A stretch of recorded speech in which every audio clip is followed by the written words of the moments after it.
ನಮಸ್ಕಾರ. ಇವತ್ತಿನ ಈ ವಿಶೇಷ ವಿಶ್ಲೇಷಣೆಗೆ ಸ್ವಾಗತ.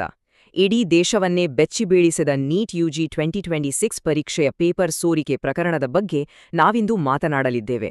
ಇದು ಕೇವಲ ಒಂದು ಸಾಮಾನ್ಯ ವಂಚನೆಯಲ್ಲ, ಇದೊಂದು ವ್ಯವಸ್ಥಿತ ಕ್ರಿಮಿನಲ್ ಮಾಸ್ಟರ್ ಮೈಂಡ್ ಜಾಲ. ಸಿಬಿಐ ಈ ಬೃಹತ್ ಸಿಂಡಿಕೇಟ್ ಅನ್ನು ಹೇಗೆ ಬೇರು ಸಹಿತ ಕಿತ್ತು ಹಾಕಿತು ಮತ್ತು ಇದರ ಹಿಂದಿದ್ದ ಕುತಂತ್ರವೇನು ಅನ್ನೋದನ್ನ ನಾವಿಂದು ಎಳೆಯಾಗಿ ಬಿಡಿಸಿಡಲಿದ್ದೇವೆ. ಇಂದಿನ ವಿಶ್ಲೇಷಣೆಯಲ್ಲಿ ನಾವು 4 ಪ್ರಮುಖ ಹಂತಗಳನ್ನು ನೋಡಲಿದ್ದೇವೆ.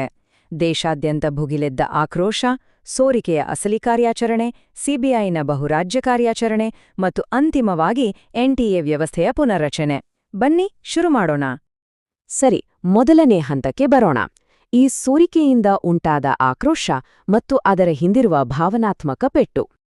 ಹಗಲಿರುಳು ನಿದ್ದೆಗೆಟ್ಟು ವರ್ಷಗಟ್ಟಲೆ ಕಷ್ಟಪಟ್ಟು ಓದಿದ ವಿದ್ಯಾರ್ಥಿಗಳ ಶ್ರಮ ಕಣ್ಣೆದುರಲ್ಲೇ ಮಣ್ಣಾಗುವಾಗ ಹೇಗಾಗಬೇಡ ಹೇಳಿ? ಎಲ್ಲೋ ಕುಳಿತು ದುಡ್ಡು ಕೊಟ್ಟು ಪೇಪರ್ ಖರೀದಿಸಿದವನು ಸುಲಭವಾಗಿ ಮುಂದೆ ಹೋದ್ರೆ ಪ್ರಾಮಾಣಿಕವಾಗಿ ಓದಿದವರ ಗತಿಯೇನು?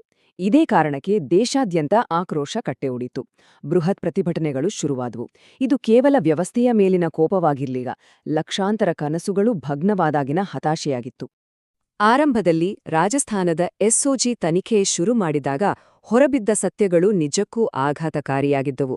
ಇದರ ಪರಿಣಾಮವಾಗಿ ಪ್ರಾಮಾಣಿಕವಾಗಿ ಪರೀಕ್ಷೆ ಬರೆದ ಆ ಲಕ್ಷಾಂತರ ವಿದ್ಯಾರ್ಥಿಗಳಿಗೆ ಅತಿ ದೊಡ್ಡ ನಿರಾಸೆ ಎದುರಾಯಿತು. ಮೇ 5ರಂದು ನಡೆದ ಸಂಪೂರ್ಣ ಪರೀಕ್ಷೆಯನ್ನೇ ರದ್ದುಗೊಳಿಸಲಾಯಿತು. ಯೋಚನೆ ಮಾಡಿ, ಅಷ್ಟು ಕಷ್ಟಪಟ್ಟು ಬರೆದ ಪರೀಕ್ಷೆ ದಿಢೀರಂತ ಕ್ಯಾನ್ಸಲ್ ಆದಾಗ ಆ ವಿದ್ಯಾರ್ಥಿಗಳು ಮತ್ತು ಪೋಷಕರ ಮನಸ್ಥಿತಿ ಹೇಗಿದ್ದಿರಬಹುದು? ಈಗ ಎರಡನೇ ಭಾಗ. ಅಸ್ಲಿಗೆ ಈ ಸೋರಿಕೆಯ ಒಳನೋಟ ಹೇಗಿತ್ತು, ಈ ಬೃಹತ್ ಜಾಲ ಕಾರ್ಯಾಚರಣೆ ಮಾಡಿದ್ದಾದ್ರೂ ಹೇಗೆ ಅನ್ನೋದನ್ನ ನೋಡೋಣ. ಇಲ್ಲೇ ಇರೋದು ನೋಡಿ ಅತೀ ದೊಡ್ಡ ಟ್ವಿಸ್ಟ್. ಇದೇನು ಹೊರಗಿನ ಹ್ಯಾಕರ್ಗಳು ಮಾಡಿದ ಕೆಲಸವಲ್ಲ, ಬದಲಾಗಿ ಒಳಗಿದ್ದವರೇ ಮಾಡಿದ ಅಪ್ಪಟ ದ್ರೋಹ. ಪುಣೆಯ ಹಿರಿಯ ಸಸ್ಯಶಾಸ್ತ್ರ ಉಪನ್ಯಾಸಕಿ ಮನೀಷಾ ಗುರುನಾಥ್ ಮಂಧರೆ. ಈಕೆ ಕೇವಲ ಒಬ್ಬ ಟೀಚರ್ ಆಗಿರ್ಲಿಲ್ಲ, ಎನ್ಟಿಎ ಸ್ವತಃ ನೇಮಿಸಿದ ವಿಷಯ ತಜ್ಞೆ. ಅಂದರೆ ಪರೀಕ್ಷೆಯ ರಹಸ್ಯ ಕಾಪಾಡಬೇಕಾದವರಿಗೆ ಸಸ್ಯಶಾಸ್ತ್ರ ಮತ್ತು ಪ್ರಾಣಿಶಾಸ್ತ್ರದ ಪೇಪರ್ಗಳ ಸಂಪೂರ್ಣ ಆಕ್ಸೆಸ್ ಇತ್ತು. ಬೇಲಿಯೇ ಎದ್ದು ಹೊಲಮೇದ್ರೆ ಹೇಗಿರುತ್ತೆ, ಅಕ್ಷರಶಃ ಹಾಗೆ ಆಯ್ತು ಇದು. ಇನ್ನು ಹಣದ ವಿಚಾರಕ್ಕೆ ಬಂದ್ರೆ, ಈ ಸಿಂಡಿಕೇಟ್ ಕೇಳಿದ್ದು ಕೆಲವು ಸಾವಿರಗಳಲ್ಲ, ಲಕ್ಷಾಂತರ ರೂಪಾಯಿಗಳು. ಪರೀಕ್ಷೆಯಲ್ಲಿ ಹೇಗಾದ್ರೂ ಮಾಡಿ ಪಾಸ್ ಆಗಲೇಬೇಕು ಅಂತ ಹತಾಶರಾಗಿದ್ದ ಪೋಷಕರು ಮತ್ತು ಅಭ್ಯರ್ಥಿಗಳನ್ನು ಇವರು ಟಾರ್ಗೆಟ್ ಮಾಡಿದ್ರು. ಕಷ್ಟಪಟ್ಟು ದುಡಿದ ಹಣವನ್ನು ಹೀಗೆ ಪೇಪರ್ ಕೊಳ್ಳಲು ಸುಲಿಯಲಾಯಿತು. ಇದು ಕೇವಲ ವಂಚನೆಯಲ್ಲ, ಒಂದು ವ್ಯವಸ್ಥಿತ ಆರ್ಥಿಕ ಸುಲಿಗೆ. ಈ ಜಾಲದ ಕಾರ್ಯಾಚರಣೆ ಎಷ್ಟು ಪಕ್ಕಾ ಆಗಿತ್ತು ಅಂದ್ರೆ, ಮೊದಲಿಗೆ ಕಿಂಗ್ಪಿನ್ ಆಗಿದ್ದ ಕುಲಕರ್ಣಿ ಪ್ಲಾನ್ ಮಾಡ್ತಾನೆ. ಏಪ್ರಿಲ್ನಲ್ಲಿ ಮಧ್ಯವರ್ತಿ ವಾಗ್ಮರೆ ಮೂಲಕ ದುಡ್ಡು ಕೊಡೋ ಅಭ್ಯರ್ಥಿಗಳನ್ನ ಒಟ್ಟು ಸೇರಿಸ್ತಾರೆ. ಆಮೇಲೆ ಪುಣೆಯ ಒಂದು ಮನೆಯಲ್ಲಿ ರಹಸ್ಯ ಕ್ಲಾಸ್ಗಳನ್ನ ಶುರು ಮಾಡ್ತಾರೆ. ಅಲ್ಲಿ ಈ ನಿಖರ ಪ್ರಶ್ನೆಗಳನ್ನೇ ಮಕ್ಕಳಿಗೆ ಬಾಯ್ಪಾಠ ಮಾಡಿಸಲಾಗುತ್ತೆ. ಮೇ 3ರಂದು ಪರೀಕ್ಷಾ ಕೇಂದ್ರದಲ್ಲಿ ಪ್ರಶ್ನೆ ಪತ್ರಿಕೆ ನೋಡಿದಾಗ ಮಕ್ಕಳು ನೋಟ್ಬುಕ್ನಲ್ಲಿ ಬರೆದುಕೊಂಡಿದ್ದ ಅದೇ ಪ್ರಶ್ನೆಗಳು ಅಚ್ಚುಮೊಳೆಯಾಗಿ ಬಂದಿದ್ವು. ನಂಬೋಕೆ ಕಷ್ಟ ಆದ್ರೂ ಇದು 100ಕ್ಕೆ 100 ಸತ್ಯ. ಈಗ ಮೂರನೇ ಮತ್ತು ಅತ್ಯಂತ ರೋಚಕ ಹಂತಕ್ಕೆ ಬರೋಣ. ಅದೇ ಸಿಬಿಐನ ಬಹುರಾಜ್ಯ ಕಾರ್ಯಾಚರಣೆ. 9 ಜನರ ಬಂಧನ ಹೇಗಾಯ್ತೋ ನೋಡೋಣ. ಮೇ 5ರಂದು ಕೇಸ್ ಸಿಬಿಐ ಕೈ ಸೇರುತ್ತೆ. ಅಲ್ಲಿಂದ ಶುರುವಾಗತ್ತೆ ನೋಡಿ ಅಸ್ಲಿ ಆಟ. ಮೇ 11ರಂದು ಮೊದಲ 5 ಬಂಧನ. ಮೇ 14ಕ್ಕೆ ಮಧ್ಯವರ್ತಿಗಳ ಸೆರೆ. ಮೇ 15ಕ್ಕೆ ಪ್ರಮುಖ ಕಿಂಗ್ ಪಿನ್ ಅರೆಸ್ಟ್. ಕೊನೆಗೆ ಮೇ 16ರಂದು ದೆಹಲಿಯಲ್ಲಿ ಕೂತಿದ್ದ ಆ ಒಳಗಿನ ಅಸಲಿ ಮೂಲವೇ ಸಿಕ್ಕಿಬೀಳತ್ತೆ. ಕೇವಲ ಕೆಲವೇ ದಿನಗಳಲ್ಲಿ ಇಡೀ ನೆಟ್ವರ್ಕ್ ಧೂಳಿಪಟ. ಮೇ 11ರಂದು ಮೊದಲ ರೌಂಡ್ನಲ್ಲಿ ಸಿಕ್ಕಿಬಿದ್ದವರ ಲಿಸ್ಟ್ ಇದು. ನಾಸಿಕ್ನ ಶುಭಂ ಖೈರ್ನಾರ್, ಗುರುಗ್ರಾಮ್ನ ಯಶ್ ಯಾದವ್, ಜೈಪುರದ ಮಂಗಿವಾಲ್, ವಿಕಾಸ್ ಮತ್ತು ದಿನೇಶ್ ಬಿವಾಲ್. ವರದಿಗಳ ಪ್ರಕಾರ ಈ ದಿನೇಶ್ ಬಿವಾಲ್ಗೆ ಬಿಜೆಪಿಯ ಯುವ ಮೋರ್ಚಾದ ಸ್ಥಳೀಯ ಘಟಕದೊಂದಿಗೆ ನಂಟಿತ್ತು ಅನ್ನೋ ಮಾಹಿತಿ ಕೂಡ ದಾಖಲಾಗಿದೆ.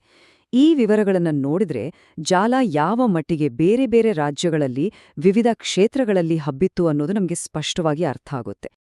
ಆದರೆ ಸಿಬಿಐಗೆ ಈ ಕೇಸ್ನ ಅತಿದೊಡ್ಡ ಬ್ರೇಕ್ ಥ್ರೂ ಸಿಕ್ಕಿದ್ದು ಅಹಲ್ಯಾನಗರದಲ್ಲಿ.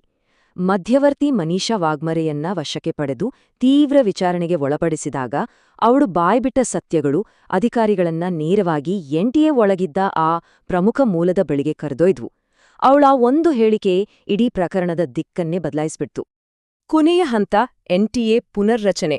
ಇಷ್ಟೆಲ್ಲ ಆದ್ಮೇಲೆ ವ್ಯವಸ್ಥೆಯನ್ನ ಆಮೂಲಗ್ರಾಹವಾಗಿ ಸರಿಪಡಿಸಲೇಬೇಕಾದ ದೊಡ್ಡ ಅನಿವಾರ್ಯತೆ ಸರ್ಕಾರದ ಮುಂದಿತ್ತು. ಎನ್ಟಿಎ ಮೇಲಿದ್ದ ನಂಬಿಕೆ ಸಂಪೂರ್ಣವಾಗಿ ಮಣ್ಣುಪಾಲಾಗಿತ್ತು. ಪರೀಕ್ಷೆ ನಡೆಸುವ ಸಂಸ್ಥೆಯ ತಜ್ಞರೇ ಪೇಪರ್ ಲೀಕ್ ಮಾಡಿದ್ರೆ ಇನ್ನು ನಂಬಿಕೆ ಎಲ್ಲಿ ಉಳಿಯುತ್ತೆ? ಈ ಘಟನೆ ಕೇವಲ ಸಂಸ್ಥೆಯ ವಿಶ್ವಾಸಾರ್ಹತೆಯನ್ನು ಮಾತ್ರವಲ್ಲ, ಪ್ರಾಮಾಣಿಕ ವಿದ್ಯಾರ್ಥಿಗಳು ವ್ಯವಸ್ಥೆಯ ಮೇಲಿಟ್ಟಿದ್ದ ಭರವಸೆಯನ್ನು ನುಚ್ಚುನೂರು ಮಾಡಿತು. ಪರಿಸ್ಥಿತಿ ಕೈ ಮೀರುತ್ತಿದ್ದಂತೆ ಕೇಂದ್ರ ಸರ್ಕಾರ ತಕ್ಷಣವೇ ಡ್ಯಾಮೇಜ್ ಕಂಟ್ರೋಲ್ಗೆ ಇಳಿತು. ಇಡೀ ನಾಯಕತ್ವವನ್ನೇ ಬದಲಾಯಿಸಲಾಯಿತು. ಇದಕ್ಕಾಗಿ Indian statistical service, Indian revenue service ಮತ್ತು ಇಂಡಿಯನ್ ಆಡಿಟ್ ಅಂಡ್ ಅಕೌಂಟ್ ಸರ್ವಿಸ್ನಿಂದ ಉನ್ನತ ಮಟ್ಟದ ಅಧಿಕಾರಿಗಳನ್ನ ತಂದು ಹೊಸ ಆಡಳಿತ ಮಂಡಳಿಯನ್ನ ರಚಿಸಲಾಯಿತು. ಇದು ಹದಗೆಟ್ಟಿದ್ದ ವ್ಯವಸ್ಥೆಯನ್ನ ಶುಚಿಗೊಳಿಸುವ ಒಂದು ಪ್ರಮುಖ ಹೆಜ್ಜೆಯಾಗಿತ್ತು. ಆದರೆ ಈಗ ಉಳಿದುಕೊಳ್ಳುವ ಅತಿದೊಡ್ಡ ಪ್ರಶ್ನೆ ಎಂದರೆ, ಹೊಸ ಅಧಿಕಾರಿಗಳು ಬಂದ ಮಾತ್ರಕ್ಕೆ ಎನ್ಟಿಎ ಕಳೆದುಕೊಂಡ ಆ ವಿಶ್ವಾಸಾರ್ಹತೆಯನ್ನ ಮತ್ತೆ ಕಟ್ಟಿಕೊಡಲು ಸಾಧ್ಯವೇ? ಈ ಘಟನೆಯ ನಂತರ ನಮ್ಮ ದೇಶದ ಪರೀಕ್ಷಾ ವ್ಯವಸ್ಥೆಯನ್ನ ನಂಬಿ ವಿದ್ಯಾರ್ಥಿಗಳು ನೆಮ್ಮದಿಯಿಂದ ಪರೀಕ್ಷೆ ಬರೆಯುವ ಕಾಲ ಬರುತ್ತಾ? ಇದು ನಾವೆಲ್ಲರೂ ಗಂಭೀರವಾಗಿ ಯೋಚಿಸಬೇಕಾದ ವಿಷಯ. ಇಂದಿನ ಈ ವಿಶ್ಲೇಷಣೆಗೆ ಜೊತೆಯಾಗಿದ್ದಕ್ಕೆ ಧನ್ಯವಾದಗಳು. ಮತ್ತೊಂದು ಕುತೂಹಲಕಾರಿ ವಿಷಯದೊಂದಿಗೆ ಮತ್ತೆ ಸಿಗೋಣ.